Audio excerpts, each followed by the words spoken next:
Another important aspect in machine learning is the data generation process.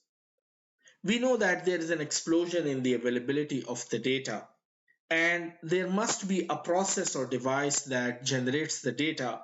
However, we do not know what actually that process is. Now, the reason is that, for example, if we have a malware, now that malware execution will require certain dependencies as well. So in the case of malware, if we are running malware in a Cuckoo sandbox and Cuckoo sandbox is generating a report for us, so the point that I'm making is that we will be focusing on the data, but not the process that generates the data, right? The reason is that it's very difficult to run that process. There are some technical difficulties as well in running that process. We will be concerned with the patterns that are found in the data.